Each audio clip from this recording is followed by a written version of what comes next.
Hello friends, good morning. कैसे हो? I hope कि आप लोग अच्छे ही होंगे। सो फ्रेंड्स, आज की इस वीडियो में हम लोग पढ़ेंगे इंडियन ज्योग्राफी। ये इंडियन ज्योग्राफी की 5वीं क्लास है और लास्ट क्लास है। इसके बाद हम लोग पढ़ेंगे इंडियन इकोनॉमी, यानी कि हिस्ट्री की क्लास आपकी पूरी हो गई है एंड जियोग्राफी की पूरी क्लासेस हो गई हैं, चाहे बात हो वर्ल्ड की चाहे हो इंडियन की, यानी कि Indian history, world geography, Indian geography की सारी क्लासेस आपकी हो गई हैं। इसके बाद यानी कि कल जो आपकी क्लास आएगी वो आएगी इकोनॉमिक की, भारतीय अर्थव्यवस्था के ऊपर जो है आपकी फर्स्ट क्लास कल आ जाएगी। तो लास्ट क्लास को देख लीजिए, आज नोट्स बना लीजिए। आज की जो क्लास है बहुत ही इंपॉर्टेंट है, इसमें आपको 2 प्रश्न 100% एग्ज़ाम में मिलेंगे। तो चलिए स्टार्ट करते हैं। अगर आप लोग पहली, दूसरी, तीसरी, चौथी क्लास को नहीं देखे हैं तो प्ले लिस्ट में जाके देख सकते हैं, और प्ले लिस्ट में आपको प्रैक्टिस सेट की वीडियोज आपको मिल जाएंगी। 127 प्रैक्टिस सेट की वीडियोज वहाँ पे आपको मिल जाएंगी एंड करंट अफेयर की क्लासेस आपको मिल जाएंगी। टॉपिक वाइज की क्लासेस का आपको मिल ही रही हैं। तो चलिए स्टार्ट करते हैं। सबसे पहले हम आज पढ़ेंगे भारत की प्रमुख बहुउद्देशीय नदी परियोजनाएँ। ठीक है, जैसे यहाँ पे मैं परियोजनाओं का नाम लिख दिया हूँ और इस यानी कि परियोजनाओं से लाभान्वित राज्य कौन कौन से हैं तो ये हम जानेंगे। जैसे इसमें मैं पॉइंट वाइज लिखा हूँ तो सेम टू सेम आपको इसी तरह नोट्स में नोट कर लेना है। ठीक है, तो सबसे पहले जो परियोजना का नाम है वो है भाखड़ा नागल परियोजना, और ये बहुत ही इम्पॉर्टेंट है। ये परियोजना भाखड़ा नागल परियोजना पता होना चाहिए किस नदी पर है, तो ये सतलज नदी पर है। और इस परियोजना से यानी कि भाखड़ा नागल परियोजना से लाभान्वित राज्य कौन कौन से हैं तो पंजाब, हरियाणा, हिमाचल प्रदेश, राजस्थान, इससे भाखड़ा नागल परियोजना से लाभान्वित राज्य हैं। ये चारों राज्य के नाम याद रखना है। ज़्यादा जो पूछा जाता है वो नदी का पूछा जाता है कि भाखड़ा नागल परियोजना किस नदी पर है, तो सतलज नदी आपको याद रखना है। ओके, और आज का जो वीडियो का टारगेट है 500 का। ठीक है, आप लोग वीडियो को लाइक नहीं की करते हैं। मैं आपके लिए अब डेली टॉपिक वाइज क्लास ला रहा हूं, तो प्लीज़ वीडियो को लाइक ज़रूर किया करें। और वीडियो तो हेल्पफुल हुआ ही करती है। अगर वीडियो हेल्पफुल ना हो तो प्लीज़ वीडियो को डिसलाइक भी आप लोग कर सकते हैं, बट अगर पसंद आए तो प्लीज़ यार वीडियो को लाइक करके ज़रूर जाया करें। और इस चैनल से जुड़ जाइए, चैनल को सब्सक्राइब करके बगल में बेल आइकन को ऑल पे प्रेस कर लीजिएगा। इस चैनल के माध्यम से आपको निश्चित ही मदद मिलेगी। जो भी बीएड एग्जाम से रिलेटेड कोई भी अपडेट आएगी वो अपडेट आपको इस चैनल के माध्यम से सबसे पहले देखने को मिलेगी। अगर आपके मन में बीएड से संबंधित कुछ डाउट है तो आप लोग कमेंट बॉक्स में अपनी क्वेरी कर सकते हैं। ठीक है, तो यहाँ पे मैं कुछ परियोजनाओं के नाम लिख दिया हूँ जो कि मोस्ट इंपॉर्टेंट है। जैसे यहाँ पे दामोदर घाटी परियोजना, ये किस नदी पर है तो ये जो है दामोदर नदी पर है, और इससे लाभान्वित राज्य कौन कौन से हैं तो झारखंड एंड पश्चिम बंगाल। ओके, और यहाँ पे हीराकुंड बांध, ये सबसे लंबा बांध है। ठीक है, ये भी आपको याद रखना है। हीराकुंड बांध किस नदी पर है? महानदी पर, और इससे लाभान्वित राज्य कौन सा है तो उड़ीसा। ठीक है, ये वाला आपको जरूर याद रखना है। उसके बाद नागार्जुन सागर परियोजना किस नदी पर है? कृष्णा नदी पर। सारे के सारे इंपॉर्टेंट है। ठीक है, नागार्जुन वाला भी बहुत इंपॉर्टेंट है। और इससे लाभान्वित राज्य कौन कौन से हैं? आंध्र प्रदेश हो गया, आपका तेलंगाना हो गया। उसके बाद कोसी परियोजना, ये किस नदी पर है तो कोसी नदी पर है। इससे लाभान्वित राज्य कौन कौन से? बिहार हो गया, नेपाल देश हो गया। उसके बाद रिहंत परियोजना, यूपी के एग्जाम है तो यूपी का जो है परियोजना पूछा जा सकता है, तो रिहंत परियोजना आपको याद रख लेना है, रिहंत नदी पर है और उत्तर प्रदेश में, यानी कि ये लाभान्वित राज्य है उत्तर प्रदेश अपना।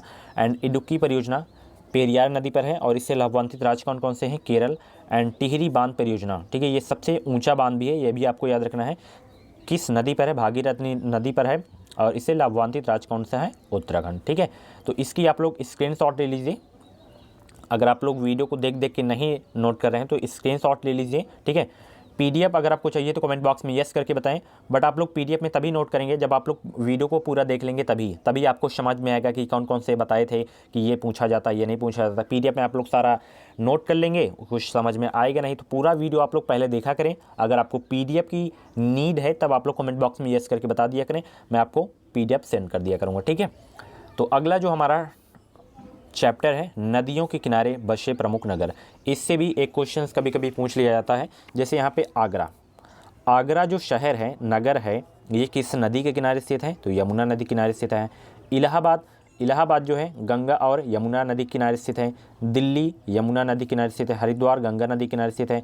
कानपुर गंगा। सूरत ताप्ती, सूरत वाला अक्सर एग्जाम में पूछा जाता रहता है, और उज्जैन वाला भी पूछा जाता है कि उज्जैन किस नदी किनारे स्थित है तो क्षिप्रा नदी के किनारे स्थित है उज्जैन नगर। उसके बाद हैदराबाद मूसी नदी किनारे स्थित है, ये भी इंपॉर्टेंट है। अहमदाबाद साबरमती, गोरखपुर राप्ती नदी किनारे स्थित है। अयोध्या सरयू, अयोध्या वाला याद रखना है आपको, इंपॉर्टेंट है। लखनऊ गोमती नदी किनारे स्थित है ही है। और जौनपुर भी एक ज़िला है इसी के बगल में, तो जौनपुर भी गोमती नदी किनारे स्थित है। एंड नासिक भी गोदावरी नदी के किनारे स्थित है, ये इंपॉर्टेंट नासिक वाला, ठीक है। और यहाँ पे देख सकते हैं उज्जैन आपको बताया कि क्षिप्रा नदी किनारे स्थित, ठीक है।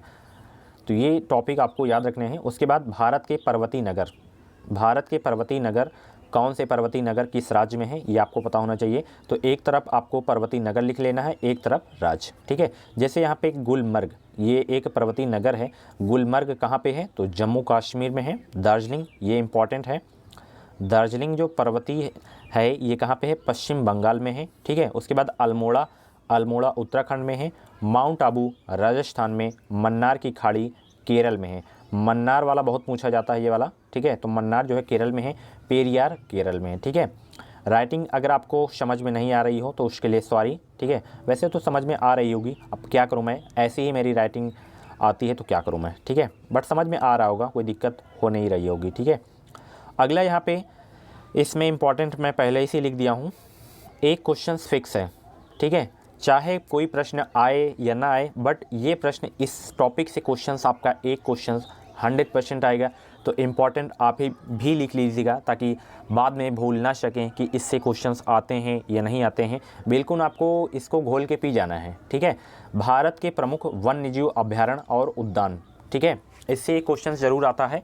जैसे कुछ पॉइंट यहाँ पे मैं लिख दिया हूँ कि भारत का प्रथम राष्ट्रीय उद्यान कौन सा है। तो भारत का जो प्रथम राष्ट्रीय उद्यान है वो है आपका जिम कॉर्बेट नेशनल पार्क, ठीक है। ये किस राज्य में है, तो उत्तराखंड राज्य में है जिम कॉर्बेट नेशनल पार्क। ये भारत का प्रथम राष्ट्रीय उद्यान है, ठीक है। तो याद रखना है। अगला पॉइंट, देश में सर्वाधिक राष्ट्रीय उद्यान किस राज्य में है। तो देश में सर्वाधिक राष्ट्रीय उद्यान किस राज्य में है, मध्य प्रदेश में है। टोटल 11 राष्ट्रीय उद्यान है, ठीक है। और इसे टाइगर स्टेट भी कहते हैं। मध्य प्रदेश राज्य को जो है टाइगर स्टेट भी कहते हैं, ये भी आपको याद रखना है। ये सारे के सारे पॉइंट मोस्ट इंपॉर्टेंट है, ठीक है। उसके बाद भारत का सबसे बड़ा राष्ट्रीय उद्यान हिमिस है। सबसे बड़ा राष्ट्रीय उद्यान जो है कहाँ पे है, हिमिस, ये नाम हो गया उद्यान का। उसके बाद कहाँ पे है ये, तो लेह जम्मू कश्मीर में, ठीक है। ये भी आपको याद रखना है, ठीक है। सबसे बड़ा राष्ट्रीय उद्यान है हिमिस, उसका नाम है उद्यान का। उसके बाद भारत का सबसे बड़ा बाघ अभ्यारण्य तो नागार्जुन सागर है जो कि आंध्र प्रदेश में है, ठीक है, सबसे बड़ा बाघ अभ्यारण्य। उसके बाद जिम कॉर्बेट पार्क में जो है रामगंगा नदी बहती है। एग्ज़ाम में इस तरह से क्वेश्चंस पूछा जाएगा कि किस पार्क में जो है रामगंगा नदी बहती है। तो जिम कॉर्बेट पार्क आपको याद रखना है, जिम कॉर्बेट पार्क में रामगंगा नदी बहती है। अगला प्रश्न यहाँ पर देख सकते हैं जो कि इम्पॉर्टेंट है कि देश में सर्वाधिक 94 वन्यजीव अभ्यारण्य अंडमान निकोबार द्वीप समूह में स्थित है। एग्जाम में इस तरह से पूछा जाएगा कि किस द्वीप समूह में सर्वाधिक वन्यजीव अभ्यारण्य है। तो अंडमान निकोबार द्वीप समूह आपको याद रखना है। इसमें टोटल 94 वन्यजीव अभ्यारण्य है, ठीक है। और यहाँ पे मैं अलग से कुछ लिख दिया हूँ अभ्यारण्य के नाम और किस राज्य में है, यहाँ पे आपको देख सकते हैं। सबसे पहले गिर राष्ट्रीय उद्यान बहुत इंपॉर्टेंट है, इसमें इंपॉर्टेंट लिख लीजिएगा, गिर वाला अक्सर एग्जाम में पूछा जाता रहता है। तो गिर राष्ट्रीय उद्यान किस राज्य में है, तो गुजरात में है। उसके बाद नल सरोवर अभ्यारण्य जो है ये भी गुजरात में है। एंड दुधवा राष्ट्रीय उद्यान आपको बताया हूँ उत्तर प्रदेश में है। चंद्रप्रभा अभ्यारण्य ये भी उत्तर प्रदेश में है। बांदीपुर राष्ट्रीय उद्यान कर्नाटक राज्य में है, ये भी इंपॉर्टेंट है। एंड मानस राष्ट्रीय उद्यान असम राज्य में है। काजीरंगा राष्ट्रीय उद्यान असम में है, बहुत इंपॉर्टेंट है काजीरंगा वाला। उसके बाद घाना पक्षी बिहार राजस्थान में है। उसके बाद पेरियार अभ्यारण्य जो है ये केरल में है। कान्हा किसली राष्ट्रीय उद्यान मध्य प्रदेश में है, ये भी बहुत इंपॉर्टेंट है कान्हा वाला।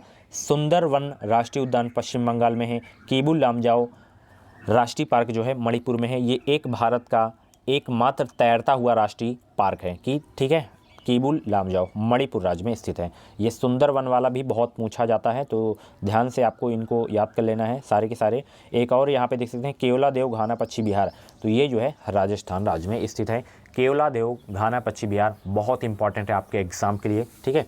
उसके बाद यहाँ पे देख सकते हैं भारत के प्रमुख भौगोलिक उपनाम, जैसे 5 नदियों की भूमि किसे कहा जाता है, 7 टापुओं का नगर किसे कहा जाता है। तो इस तरह के क्वेश्चंस एग्जाम में पूछ लिए जाते हैं। जैसे यहाँ पे 5 नदियों की भूमि, 5 नदियों की भूमि किसे कहा जाता है? पंजाब को, क्योंकि पंजाब में जो है 5 नदियां हैं, ठीक है, इसीलिए 5 नदियों की भूमि कहा जाता है और इसी की वजह से पंजाब नाम भी पड़ा था, ठीक है, क्योंकि पंजाब में जो है 5 नदियाँ हैं, ठीक है। उसके बाद 7 टापुओं का नगर किसे कहा जाता है? मुंबई को कहा जाता है। बुनकरों का शहर पानीपत को कहा जाता है। भारत का मैनचेस्टर अहमदाबाद को, ये बहुत इंपॉर्टेंट है, भारत का मैनचेस्टर अक्सर एग्जाम में पूछा जाता रहता है। और मशालों का बगीचा, ये भी पूछा जाता रहता है, तो मशालों का बगीचा केरल को कहा जाता है।